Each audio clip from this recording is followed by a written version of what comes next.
Hello, good morning. You're watching the News Hour. It's just gone 6 o'clock.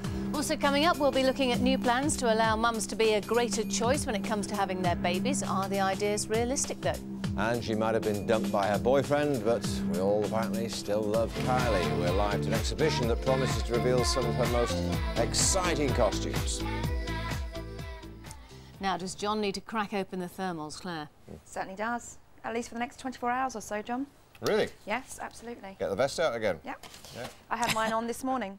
Hello, good morning. It's a chilly start to the day right across the country. We're talking sub-zero temperatures wherever you are. Away from the far southwest, we are seeing more in the way of cloud, as well as the Channel Islands. Elsewhere, it's going to be quite a clear start, but as you can see, 1 or 2 wintry showers, particularly in the north, the east and also the west, just clipping the coastal areas. Elsewhere inland, it's dry. Watch out for the fog in the south, and it'll change through the day, really. Top temperatures probably up to 3 or 4 degrees Celsius. Penny.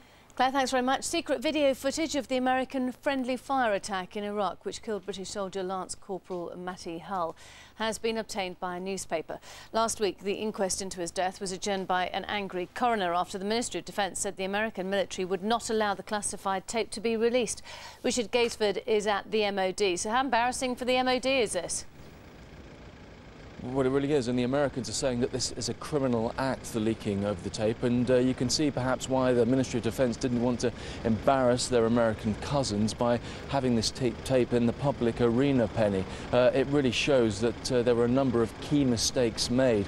Lance Corporal Matty Hull, of course, was part of this household cavalry convoy about 25 miles to the north of Basra on March the 28th, 2003, when they came under attack by these 2 American A-10 tank busters aircraft. Now, we get from the transcript of what's being said in the cockpit an impression that they were told there were no friendly forces in that area whatsoever, and anyone in that area is likely to be hostile. And also some confusion about the orange markers that were put on the roofs of the vehicles. The coalition forces all had orange tarpaulins and sheets over the top to highlight the fact that they were friendly forces. It appears the pilots mistook those for orange rocket launchers, and with those various bits of information, misinformation in their minds, they then opened fire.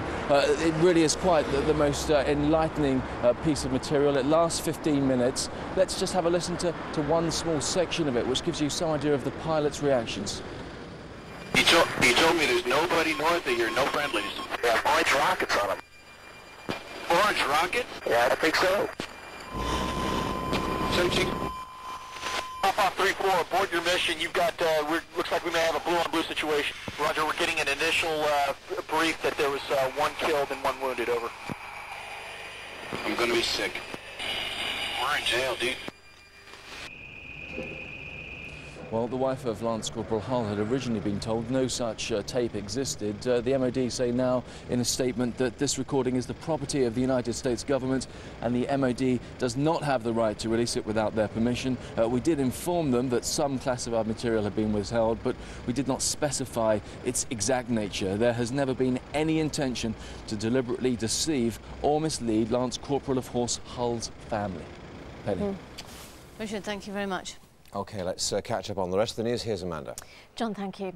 Good morning. Plans to give young people greater protection from online paedophiles are being unveiled today by the Home Secretary John Reid.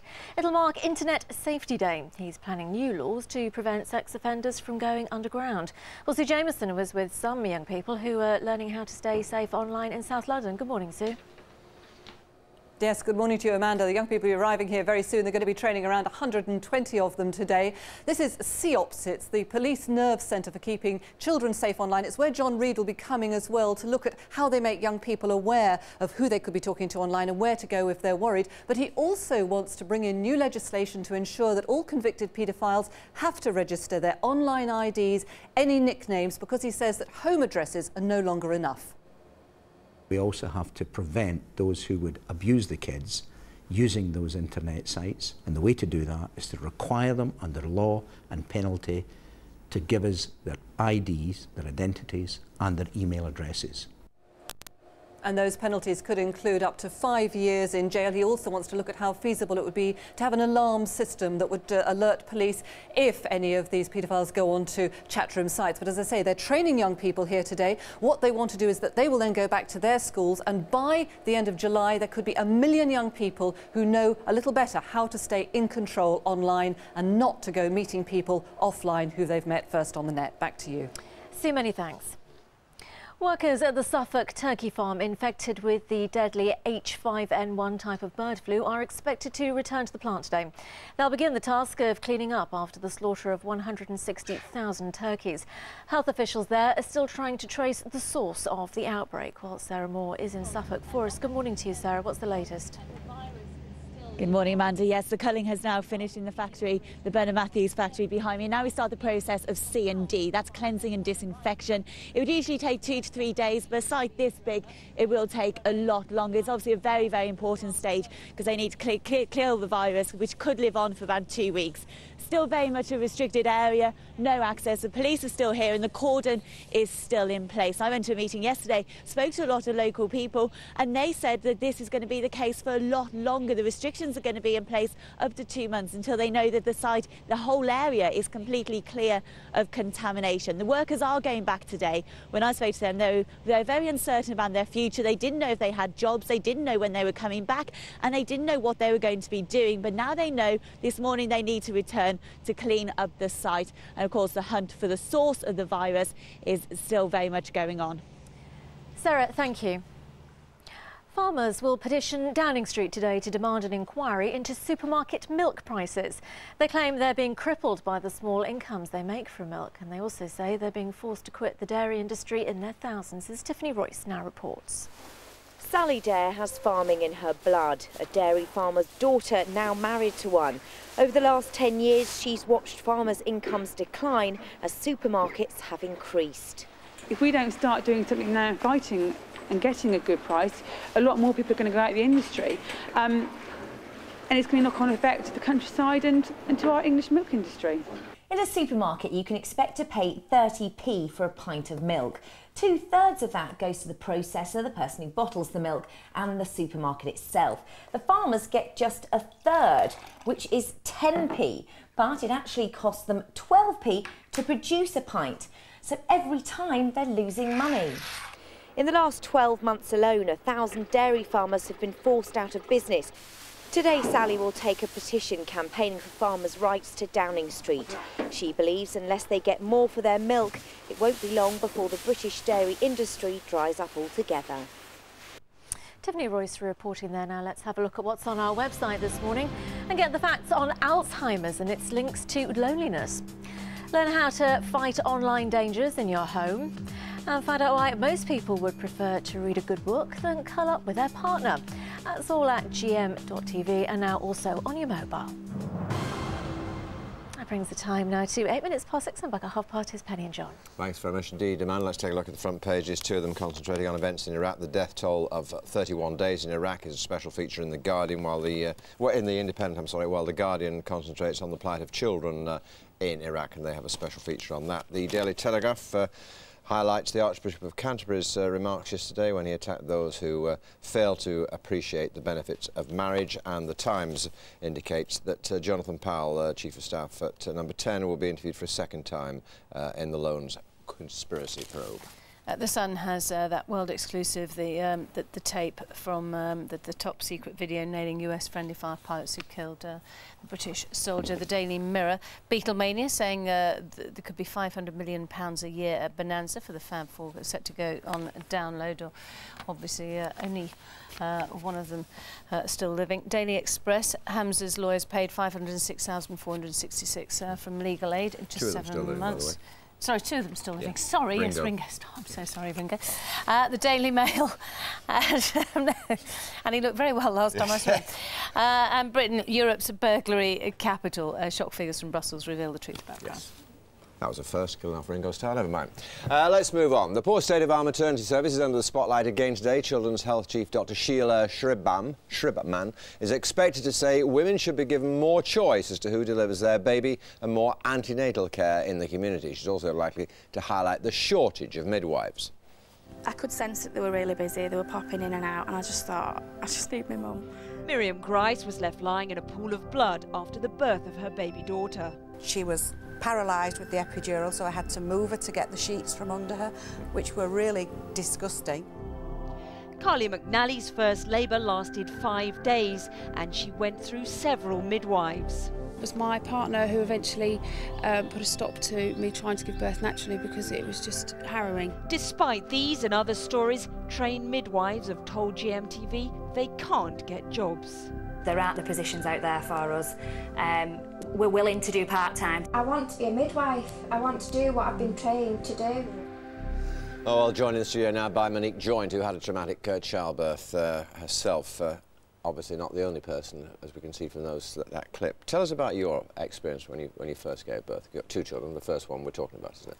That's right. I gave birth to my daughter in 2004, and I had been very much looking forward to the birth, very excited. I was expecting it to feel completely natural, to go well, and it just did not. In the end, it became a very long birth, 24 hours, and something that was supposed to be very special. It turned into a very quite scary experience for me. Not just because it took so long?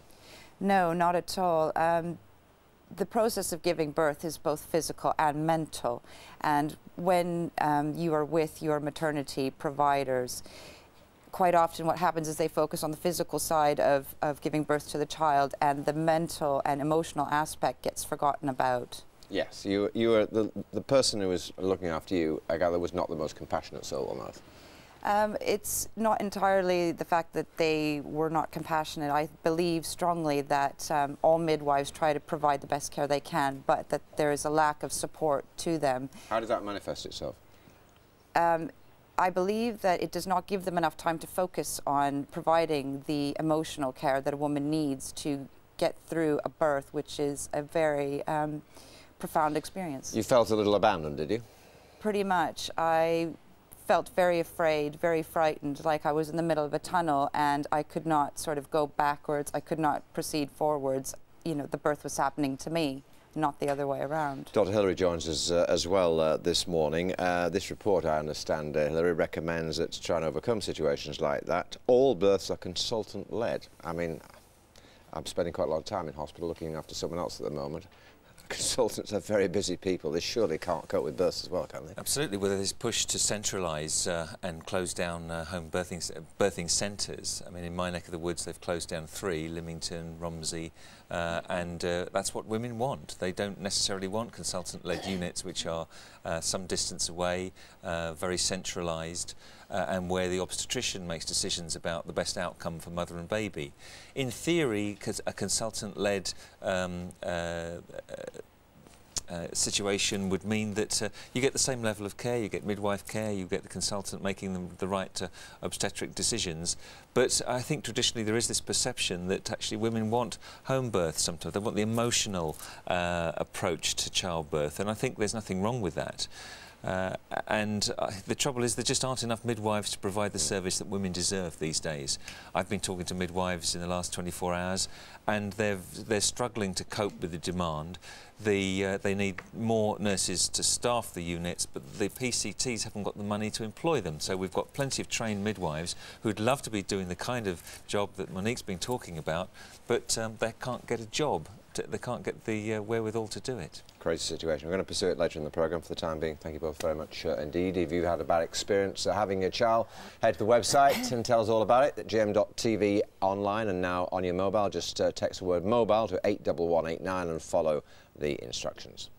Time is 14 minutes past 6. All this week we're taking a closer look at what the Algarve has to offer holidaymakers. Nick Dixon's been finding out. It's also handy for nipping over the border to Spain.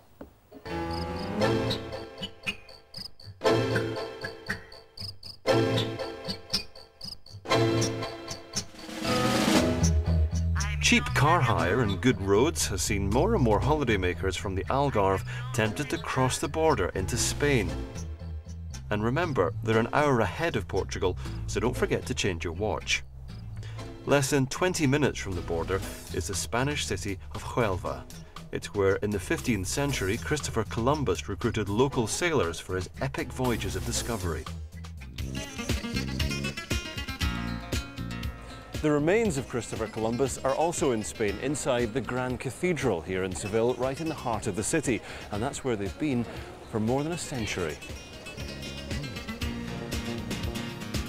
This magnificent city is the Andalusian capital, and some of the best views can be had from the top of the Geralda Tower. And Seville is also famous for its tapas, and Estella here is going to talk us through tonight's menu. Estella? Yes, Nick. We got here our famous Spanish ham, jamón pata negra, and look at the color and the shining of the slices of ham. Looks good. Pata negra, the best quality.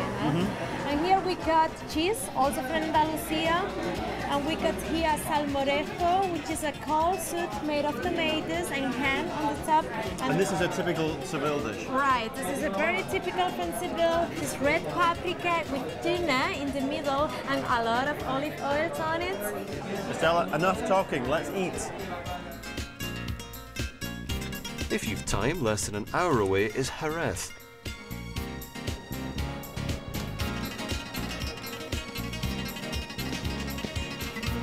Gracias. It's home of the fortified wine that we know and love as sherry. Keep it coming, senor. Also worth a visit is the Royal Andalusian School of Equestrian Art. And the show is always a complete sellout. People from all across Spain come and see these amazing horses. In fact, there's only one seat left, and that's for the King of Spain.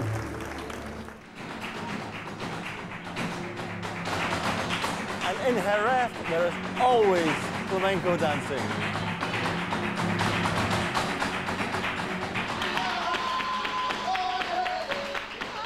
We travel to Portugal and southern Spain with Cosmos.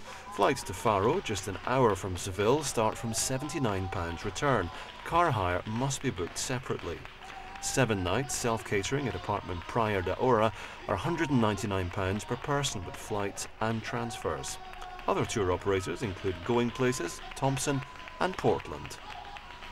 Nick Dixon having a lovely time as we're very, very warm in the studio, but it's very cold outside. It is indeed. We're going to have to take a little break. Coming up in a few minutes' time, danger in cyberspace, a new crackdown to fight paedophiles on the internet. And as the temperatures plunge, we'll be finding out just how cold we're going to be over the next few days with Claire.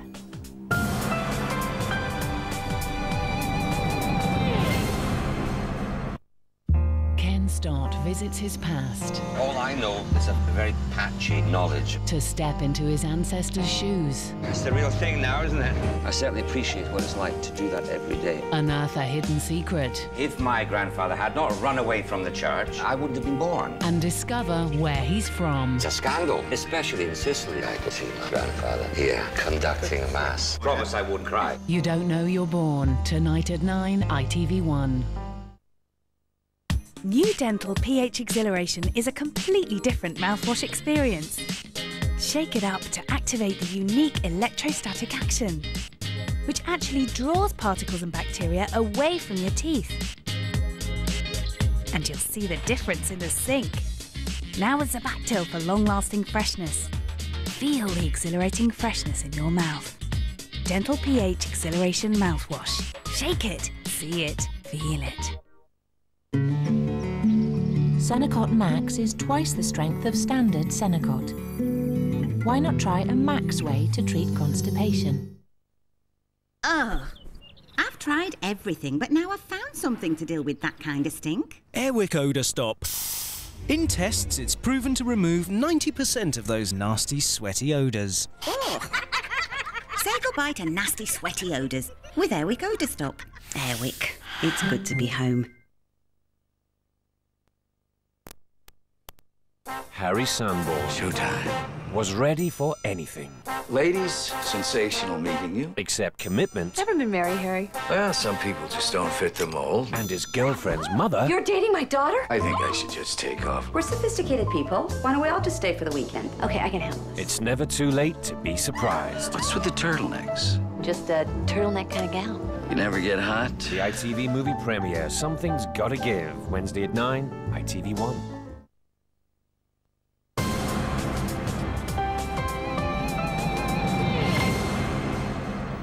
Welcome back. As you've no doubt been hearing this morning, there are new plans to crack down on internet paedophiles. The Home Secretary, John Reid, wants to force offenders to provide authorities with their online aliases and their email addresses. Also being looked into the possibility of some kind of online alarm that will go off whenever a registered paedophile enters a chat room. Well, this morning a new video is being launched too to highlight the problem of paedophiles grooming children on the internet and what youngsters can do if they're frightened. Didn't think I could tell anybody. Then I remembered the website from school.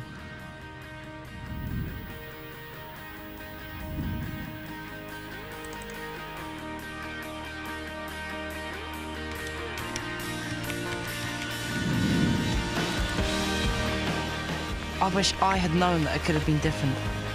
But there is someone you can tell. Someone who can make it stop. Make them stop.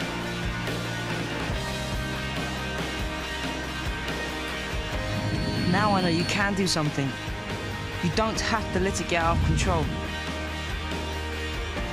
Because you see, I thought I knew. Well, joining us now, the Home Office Minister, Vernon Coker. Vernon, good to see you. A worthwhile initiative, attacking a huge problem that worries lots and lots of parents.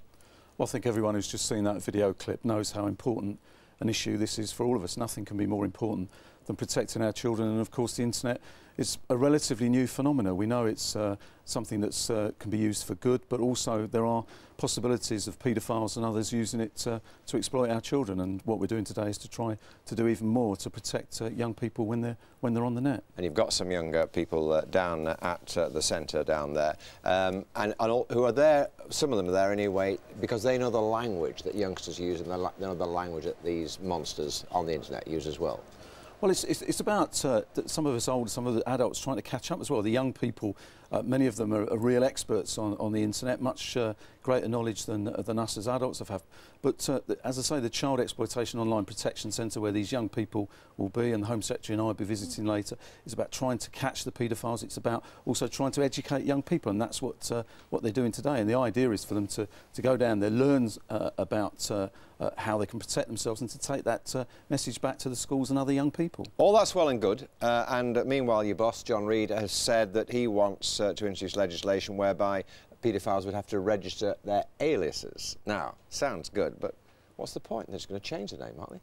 Well, I mean, at the present time, anyone who's subject to the Sex Offenders Register, offline, they have to give their address to the police and they have to notify where they are. And the idea is to say, well, look, let's have a look at seeing whether people who use the internet, their email addresses, their chat room addresses, all of these, to try and actually say, look, let's consider how we can make that illegal and try to use that in order to give greater protection to young people on the internet. It'd be subject, if they break that, to 5 years. So there's a serious sanction there. The police are telling us that they think it might be something that's worthwhile to introduce, so we're taking account of what they're telling us. Also looking at the technical feasibility of some kind of alarm system, right, which would alert police to paedophiles going into chat rooms, right? Again, I've got to say to you, worthwhile initiative, but good heavens, you know, the police have got enough to do without responding to this kind of thing, haven't they? They don't even come and look after you when your house is broken into or your car's being burgled. Why should they respond to this? Because the police see it, as we do, as an absolute priority to protect our children on the internet. They are saying that one of the things that we can use is this alarm. There are other methods of doing it. There are report buttons and a whole range of ways in which we can try to protect children. And of course the other way is to say to our young people, to give them the tools to make them aware that somebody who says, look, I'm a 13-year-old girl, let's have a chat, let's share, you know, information about each other. You've no way of knowing who you're actually talking to. That could be somebody pretending to be a 13-year-old girl. Is maybe somebody else. So it's about awareness amongst our young people as well. You know, you've got to be very careful when you use the internet. That's the whole point of the initiative today. That's the whole point of the work that we're doing. We want our young people to be safe on the internet, as do parents, as do the industry, and in fact, as do all of us. Sure, absolutely no arguments about that. Vernon, thanks very much for coming in to talk to us. You can find out how to fight online dangers by heading to the website, gm.tv online, and now on your mobile, just text the word mobile to 81189 and follow the instructions. Time is 25 minutes past 6. You're watching the News Hour on GMTV. This morning's headlines. There's nobody north of here, no friendlies. Video footage of the American friendly fire attack in Iraq, which killed the British soldier Matty Hull, has been obtained by a newspaper. Last week, the American military refused to allow the release of the classified tape. Plans to give young people greater protection from online paedophiles are being unveiled by the Home Secretary, as we've just been saying, and that's marking Internet Safety Day. He's planning new laws to prevent sex offenders going underground. And farmers will march on Downing Street today to tell the Prime Minister low milk prices are killing the British dairy industry. Now, Kylie Minogue will be putting on a brave face tonight despite nursing a broken heart. She split up with her boyfriend Olivier Martinez just a few days ago, but she'll doubtless arrive smiling and sparkling this evening at a special exhibition in London charting her career. Entertainment presenter Emma Griffiths is there to show us round this morning. Emma. Hi, I'm down here at the Victoria and Albert Museum, where tonight Kylie Minogue will face the media and also come face to face with her career. This is a truly fantastic exhibition, so if you're a Kylie fan, you want to get down here. Now, when you enter the first room, this is one of the first things you will see, and if you cast your mind back to 1987, this was the very first outfit that we saw Kylie pop onto our screens with when she launched her pop career with I Should Be So Lucky. As you carry on through the hall, there's loads of memorabilia, there's posters on the wall, there's album covers, single covers, videos constantly playing through different eras of her career. And then we get to this sensational dress. I don't know if you remember, but she wore this at the Brit Awards when she did a duet with Justin Timberlake, and he famously had a grope of that very round and pert bottom. This one, of course, is the fantastic outfit from Can't Get You Out of My Head. This was the outfit and the video that kind of made every American aware of Kylie Minogue. Now, if you carry on back, on these back walls, you've got two very special pieces of Kylie clothing. This, of course, are the famous hot pants that absolutely definitely confirmed that Kylie had a fantastic bottom and imprinted it on every member of the country's brains. And this, of course, are the dungarees that made Kylie famous back in the day when she burst onto our screen. As Charlene, the lovable mechanic in Neighbours. As we go through here, having a bit of a run. These are all the outfits from her tours. The very famous blue one you'll remember from a couple of years ago from the Showgirl tour. This one is where the dancers exploded out of on the Showgirl tour as well. And these three are from a very recent tour, from the Homecoming tour, which ended at the end of last year. The last thing I want to show you, and probably my favourite thing, this is an exact replica of Kylie's dressing room from Wembley. They picked it up, carried it here. Those are her suitcases, that's her towel, that's her rug. It all keeps you very close to Kylie. If you're a fan, you have to come down. Thank you very much, Emma. You should see John's dressing room. That's full of pictures of Kylie as well. Be down at the V&A next week. Lots more still to come. First, let's catch up on the weather with Claire.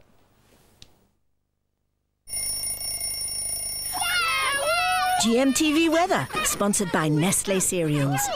Whole grain for the whole family every morning. Hello, good morning. It's freezing cold outside today. We're seeing a hard frost and also some snow showers across the far north of Scotland, clipping East Anglia, as well as one or two coming in now across Northern Ireland, as well as some parts of Wales. Now, to the far south, we're seeing a massive cloud, and that's kept temperatures up overnight across the far southeast, but it is also producing a little bit of drizzle, as you can see here. It's a bit of a dull start across the southeast. Elsewhere, though, there's a massive fog, and that's going to cause problems this morning because it's freezing fog. So wherever you're seeing the showers or the fog this morning, watch out for icy stretches on untreated roads. You can see some fog, particularly across Lancashire as well, and these snow showers are dying out through the morning, but through this morning, you can see here it's going to be very icy underfoot, or if you are travelling.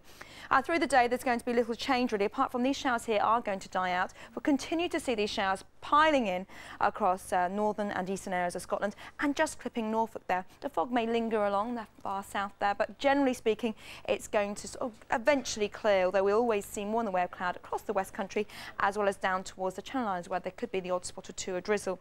So it's going to be a fine afternoon for some of you, but if you remember those temperatures down to -4 to -6 Celsius last night, and that means it's going to be a chilly day wherever you are, and those temperatures really struggling today despite the sunshine.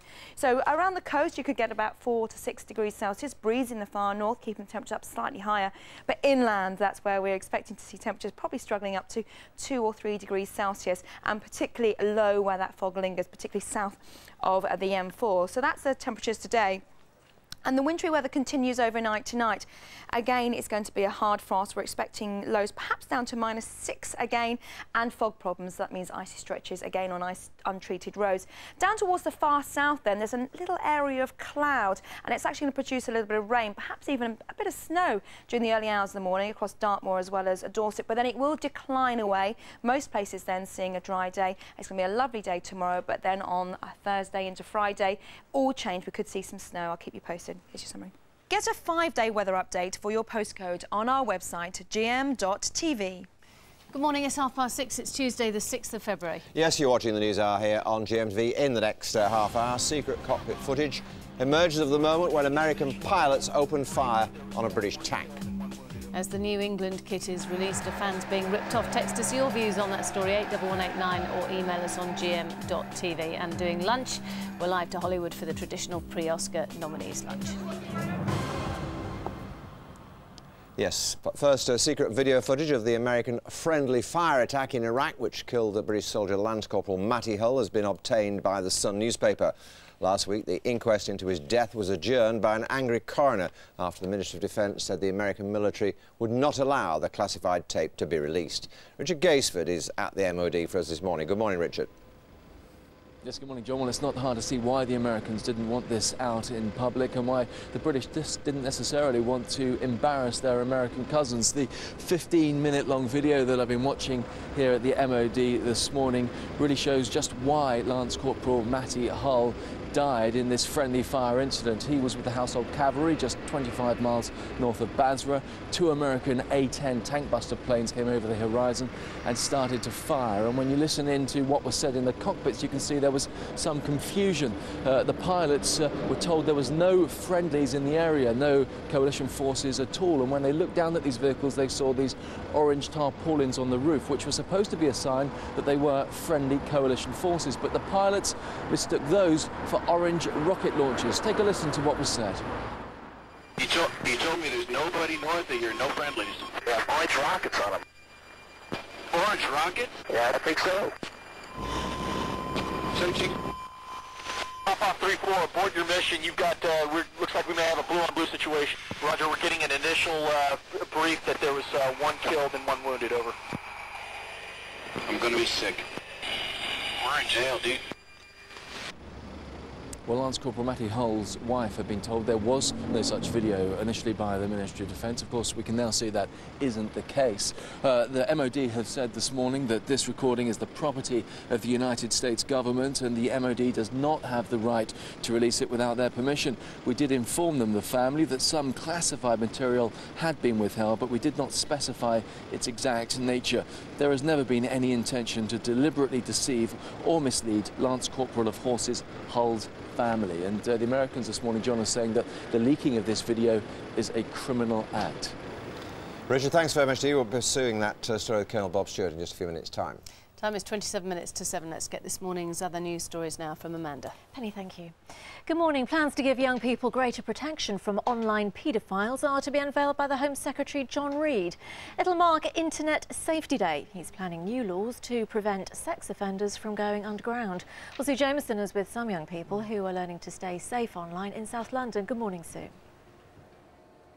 Yes, good morning. Well, this is the Police Nerve Centre where young people are trained to stay safe online. It's where John Reid himself is going to be coming later to watch exactly how they do that. But what John Reid wants to do is to introduce a new law where convicted paedophiles have to give their online IDs, their email addresses under penalty of about 5 years in prison in order to be able to track them. He's also looking into feasibility of having an alarm system that would trigger the police if such a person were to go onto one of the chat rooms or other sites where young people can be vulnerable. These are some of the 120 young people who are going to be trained today and then go back to their schools. Let's interrupt Rishi, who's 16. Rishi, do you think young people like you are aware enough of who you might meet online that they're not who they appear to be? Well, it can be quite difficult sometimes when you're talking online on Instant Messenger and things like that to be completely sure that you're talking to the people who they say they are. And so it's always, important to know who you're talking to when you're online. And you should have a better idea about that by the end of today, and they're hoping to reach 1 million young people across the country by the end of July by telling them what's going on online, what to look out for. Back to you. Sue, many thanks. Workers at the Suffolk turkey farm infected with the H5N1 type of bird flu are expected to return to the plant today. They'll begin the task of clearing up after the slaughter of 160,000 turkeys. Sarah Moore is in Suffolk. Sarah, good morning to you. What's the latest there?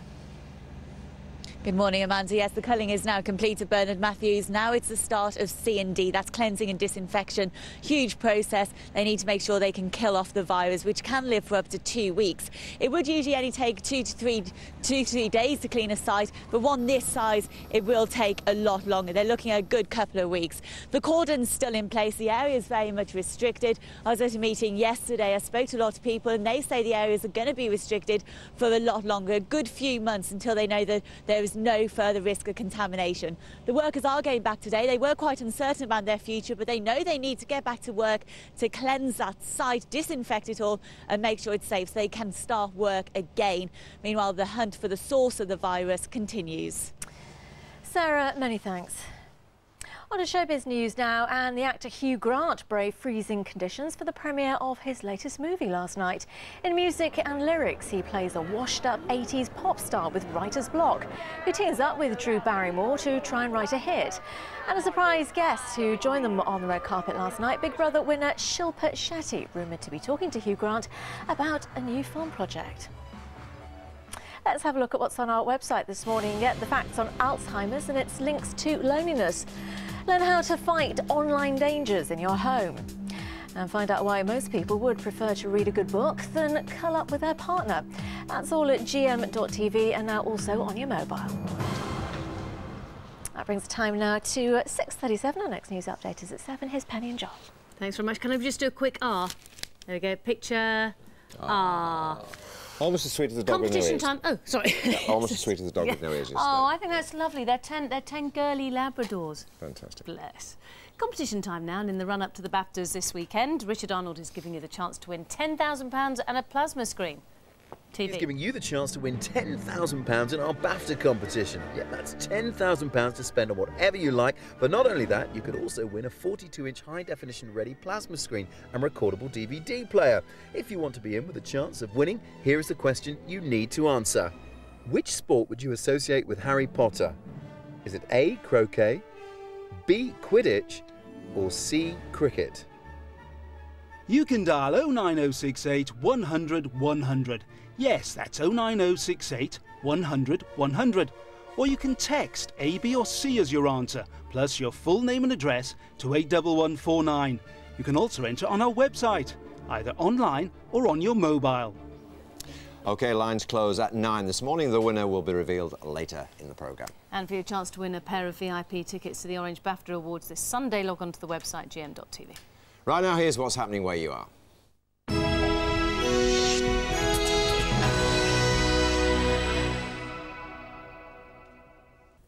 Good morning and welcome to the Breakfast News from ITV Granada. First, the takeover of Liverpool Football Club could go through today. It's thought an announcement by American tycoons George Gillette Jr. and Tom Hicks could be made to the stock exchange this morning. Plans for the club's new Stanley Park Stadium appear to have clinched the deal, with the pair apparently keen for it not to be shared with Everton. A man from Manchester is due in court today, charged with terror-related offences. 24-year-old Abdul Rahman was arrested during raids in Cheetham Hill last month. He's accused of intending to assist another person to commit acts of terrorism. He'll appear before magistrates in London later this morning. A soldier from the Duke of Lancaster Regiment has been killed in Iraq. He died in a roadside bomb attack during a routine patrol in Basra yesterday morning. He's become the 100th soldier to die in action during the conflict. A man who shot a pub bouncer in Cheshire after he asked him to remove his hoodie has been found guilty of attempted murder. Eric Atkinson was shot at point-blank range while working at the Derby pub in Widnes last March. He'd refused to let 33-year-old Frank Kinder in because he wouldn't remove his hood. Kinder, who's originally from Liverpool, has been sentenced to a minimum of 20 years in jail. Merseyside Police are set to launch their appeal for owners of dangerous dogs to hand in their pets. It comes 4 weeks after the death of Ellie Lawrenson in St Helens. The 5-year-old was mauled to death by her uncle's dog on New Year's Day. Since then, the force has staged a number of raids on those suspected of keeping illegal dogs. Finally, the over-50s in Winsford in Cheshire have been getting a new lease of life with a Keep Fit teacher who's 90 years old. Joy Swindles thought nothing of stepping into the breach when the teacher at the classes in the Dingle Centre left suddenly. The great-grandmother only retired 10 years ago and says it's her dancing skills that are the secret to keeping her young. It's a background of dancing. I've always danced. I taught dancing for 50 years. And keep fit. That's it for now. I'm back at 7:05. Time now for a look at the region's weather. Relief for dry, chapped hands when they need it most. Nivea Hand SOS Intensive Balm. There's some fog about this morning, so do take care on the roads. Later, though, there'll be plenty of sunshine and it will be dry. Temperatures will be around 4 Celsius, 39 degrees Fahrenheit, but colder where the fog lingers.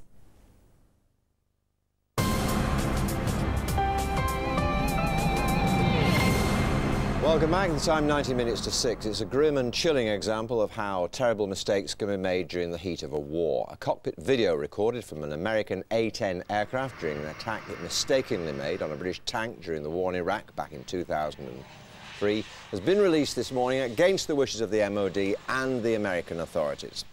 A young British soldier, Matty Hull, died in that attack. The inquest into his death has recently been suspended because the coroner was unable to get permission from the MOD to play the tape as evidence in court. With me now is a military expert, Colonel Bob Stewart, who along with me has been having a look at this tape this morning, and it's fascinating stuff. Let's look first, Bob, at the part where the pilots were unsure about whether the vehicles they were looking at were British or Iraqi. Confirm, north 800 meters. Confirm no friendlies this far north on the ground. Some look like flatbed trucks and others are green vehicles. Can't quite make out the type. They look like they have orange panels on them, though. He told me there's nobody north of here, no friendlies. They have orange rockets on them. Orange rockets? Yeah, I think so. Yeah. So interpret that for us, Bob. Clear evidence there, clear instructions that there's no friendlies in the area. The pilots are checking very carefully that there are no friendly forces in the area. They see the orange panels, and those panels are meant to be identification panels. I ask, where is the electronic identification on those vehicles, what we call the IFF, identification friend or foe, that it should be glaring up at the pilots. Apparently Perhaps not there. It's there. But the orange markings which identify them as friendlies were there. And they mistook those, but they said, please, please, identify if there are any friendlies in the area, because if it's not, it's a free fire zone. They can fire. So, with that information, mistaken information, they attacked the vehicles, and this is what happened next. Doesn't look friendly. They're in again from the south. Okay. Searching. Got the smoke. Hey, that was the attack in which Lance Corporal Matty Hull died. What happened next? Well, they attacked and one person was wounded, one person was killed. I'm slightly surprised that casualties weren't greater than that, considering the power of the A-10 tank buster. And clearly, those pilots acted in good faith. They'd asked for instructions. They'd asked to be reassured that there were no friendlies in the area. They'd be given the green light that there was no friendlies in the area. Free fire zone, as I mentioned earlier, and therefore they went into attack. And when they realised their mistake, they were horrified. Let's hear it. Roger, pop-up. Hey, be advised that in the 3122 and 3222 group box, you have friendly armor in the area, yellow small armored tanks. Just be advised. 3-4, aboard your mission. You've got, looks like we may have a blue-on-blue situation. Roger, we're getting an initial brief that there was 1 killed and 1 wounded, over. God damn it. Be dead. I'm gonna be sick. We're in jail, dude. They realise that, to their horror, what's happened. The two aircraft call signs are Popov 35 and 36. Those aircraft pilots are actually sick as a parrot. They've realised that they've just taken out friendly forces, and what could be worse for a professional pilot. It does show, too, that the Americans weren't just cowboys in their attack. They had asked repeatedly. So what's the problem? Why don't they release this tape? And we have a ludicrous situation now where readers of The Sun can read all about it, viewers of GMTV can actually listen to it this morning, and yet the inquest at Oxford apparently can't hear it. Because the Americans are concerned, because on all that tape, all the way through, the head-up display is shown. What's the head-up display? The head-up display is what the pilots see when they're attacking their pilot, and you can see when they're attacking them. You can see it now on the screen, and those figures and those graticules give an identification, give a clue as to the weapon system they're using, and that will be top secret, if not higher than that. Why couldn't the inquest just hear the tape, the video? That's the point. The soundtrack. Well, that's true. And the other question one asks is, the MOD were disingenuous, at the very least, in not telling the family they had more information than they had, and actually possibly telling the family why they couldn't release it. Because it's quite clear to me, looking at that, you can understand why the Americans are sensitive about this information being released. Because what does that mean? It means that their aircraft from now on probably had to be totally revamped and changed in the way so that the enemy... Unless they just played the sound tape, as I said. Well, that's the point. Why didn't they actually sanitise it better and put it out? Because what's actually happening when you get down to it, as the coroner himself said, what we've got at the end of the story is a family still blown to bits by what happened, literally.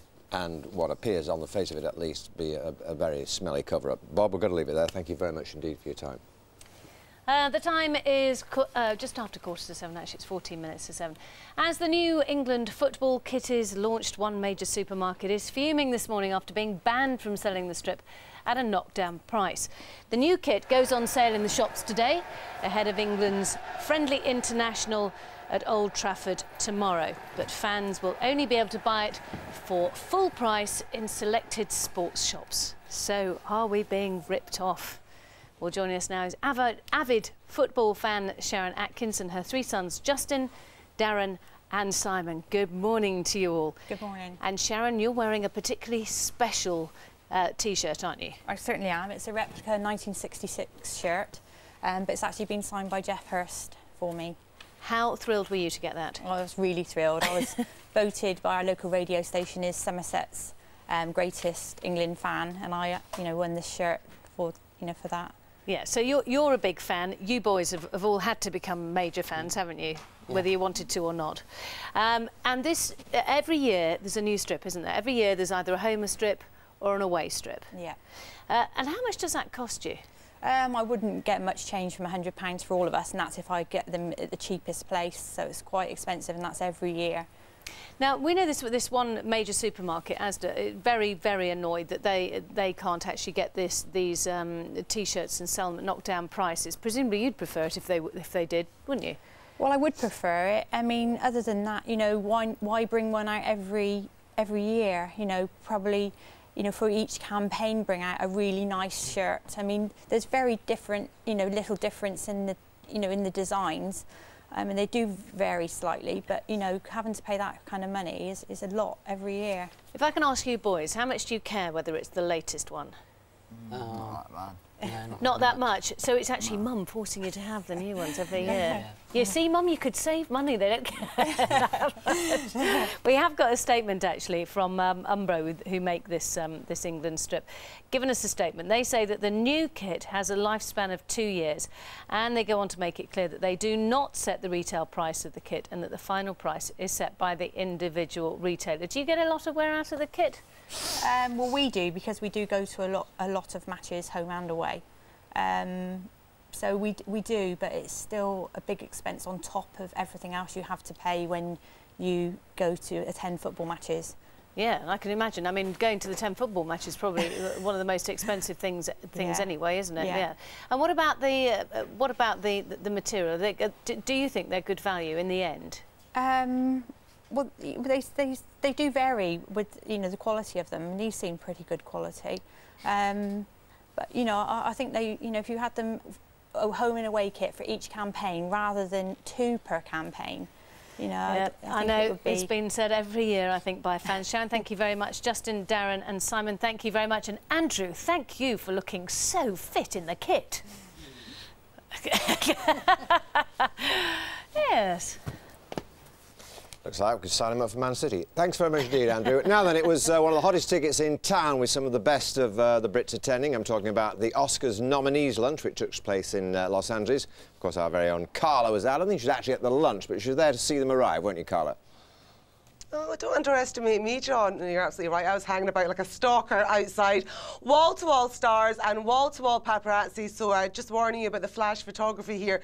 Talk about a power lunch. The hottest names in Hollywood nominated for the most coveted award in showbiz, the Oscar, getting together for a spot of lunch to welcome them into the inner circle. There we go. Helen Mirren.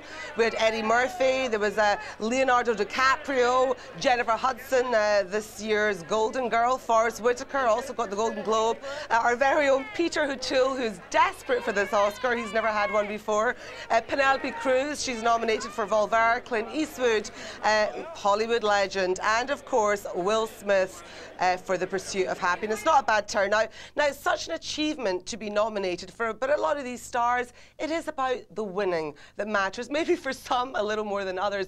Now, a little fact for you. If you are a member of the Academy and you're also nominated for an Oscar, you can still vote for who you think should be the winner in whatever category. Now, Helen Mirren, who is a member of the Academy, I think was a little bit embarrassed when she was asked who she voted for. I think in her mind, there was only one winner. It's an awful moment that I shall have nightmares about for the rest of my life. So what did you do? And thank you for bringing it up. So what did you do? I'm not telling you. You know what I did. Oh.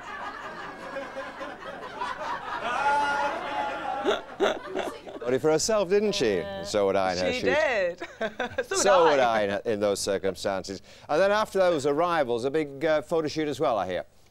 Absolutely. Now, if you love film, you're going to love the March edition of Vanity Fair. They've dedicated the entire magazine, John, for the very first time ever, to film noir. The biggest names in Hollywood. It's so star-filled. Also including a lot of this year's Academy Award nominees. Helen Mirren, she's everywhere. Kate Winslet. You've got Hollywood heavyweights like Robert De Niro. Icons like Sylvester Stallone. Robert Downey Jr., he's your people's choice guy. Penelope Cruz, Ben Affleck, Jennifer Hudson, the list goes on and on.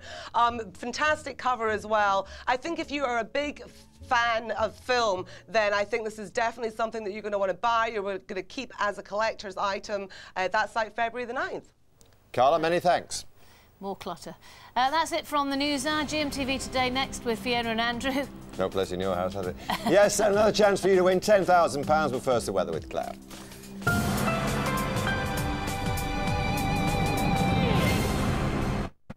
Does searching for car insurance drive you crazy? 10% online discount. With everyone talking about cheaper car insurance, but who should you listen to? Who actually could save you money?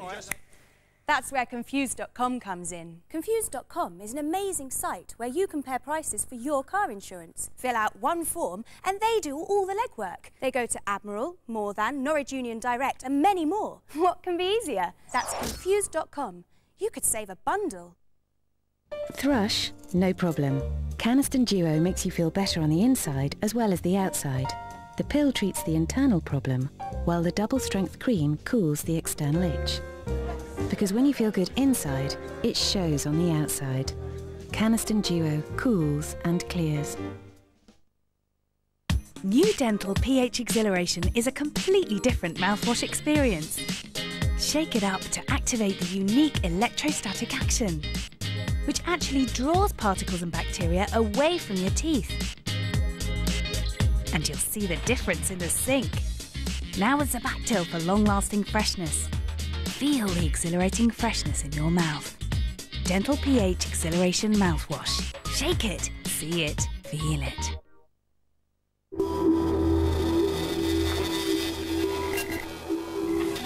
Nothing is more effective at treating acute bacterial conjunctivitis than Optrex Infected Eyes, the first antibiotic eye drop available without prescription. Optrex Infected Eyes. Ask your pharmacist. Adios. Adios! Women everywhere are saying goodbye to weight they don't want with the help of Adios. Adios! a herbal remedy traditionally used as an aid to slimming. So why don't you try the nation's favourite? Is your moisturiser as luxurious, as sensuous, and as indulgent as Astral all-over body moisturiser? Soft, creamy and nourishing. Astral for heavenly skin. Ooh, trapped wind and a bloated tummy, but I've settled it fast with Wind Settlers easy-to-swallow gel caps. Wind Settlers bring express relief from trapped wind and bloating. Relieve the pain of wind and colic with Dentinox Infant Colic Drops. Effective and fast. No pesticides, no nasty smells, no laborious combing. New Hedrin, a breakthrough head lice treatment that works. Use your head, use your Hedrin. Hands up, who wants to try delicious Bassett's Soft and Chewy Omega-3 with vitamins? Now in great tasting summer fruit flavour. Senokot Max is twice the strength of standard Senokot. Why not try a Max way to treat constipation?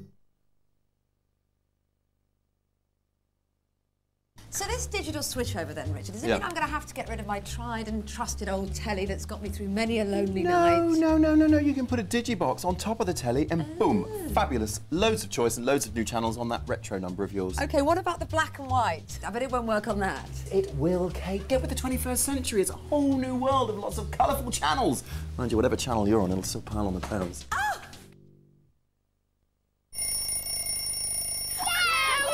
GMTV weather, sponsored by Nestlé Cereals. Whole grain for the whole family every morning.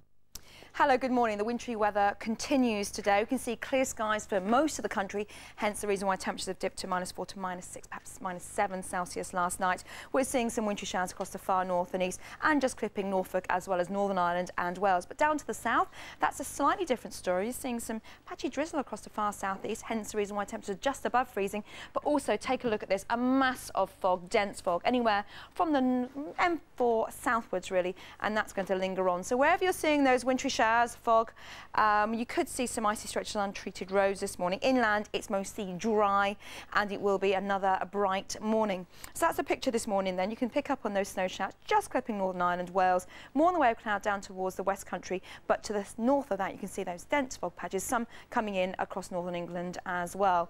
So through the afternoon, little change really. The fog will tend to lift, and we'll see those showers dying out in the west, but continuing across the north and east of Scotland and also East Anglia.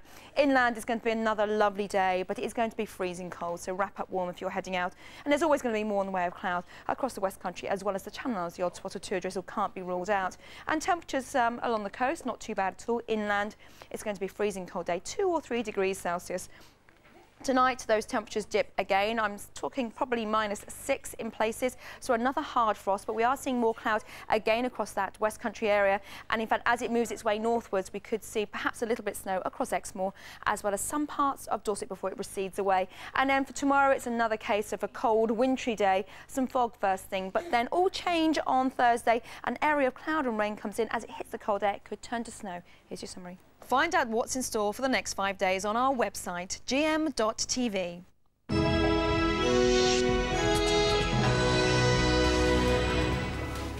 Good morning. Revealed at last, the secret tape the Pentagon didn't want us to see, showing American planes firing on a British convoy. Cyber safety. Do you know how to protect your children from being groomed online? And Showgirl, just days after splitting from her long-term love, Kylie Minogue steps out for the launch of her own exhibition. So that's what we've got coming up. It is Tuesday, the 6th of February, 2007.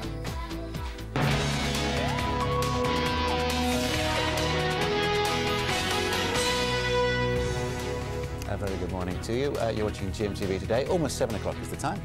It is, so up an atom. I do. Take 2. We meet the couple with a very special reason for heading back down the aisle. Also this morning, another chance to win £10,000 and a plasma TV. Giving it all away. Keep watching for your chance to win with Richard later on. First of all, though, with the time creeping up to 7 o'clock, controversial video footage of the American friendly fire attack in Iraq, which killed the British soldier Matty Hull, has been obtained by a newspaper. Yes, last week the inquest into the Lance Corporal's death was adjourned by an angry coroner after the Ministry of Defence said the American military would not allow the release of the classified tape. Well, Richard Gaisford is at the Ministry of Defence with more on this morning. And, yeah, this is very, very embarrassing, isn't it, for the MOD? It really is, and you can see why the Americans, Andrew, didn't want this tape released to the public. I've been watching this 15-minute piece of video from one of the cockpits of the planes this morning, and it really shows why Lance Corporal Matty Hull died just north of Basra back in March 2003. He, of course, was part of a household cavalry convoy, and they were attacked by 2 American A-10 tank buster aircraft. Now, the vision and the sound that we hear from the video shows that there were 2 real major mistakes. The first, that the pilots were told that there were no friendlies in the area, no coalition forces, and the pilots also mistook the orange tarpaulins that were on top of the vehicles, which were supposed to signify they were friendly, to be orange rocket launchers. Have a listen to what was said. He told me there's nobody north of here, no friendlies.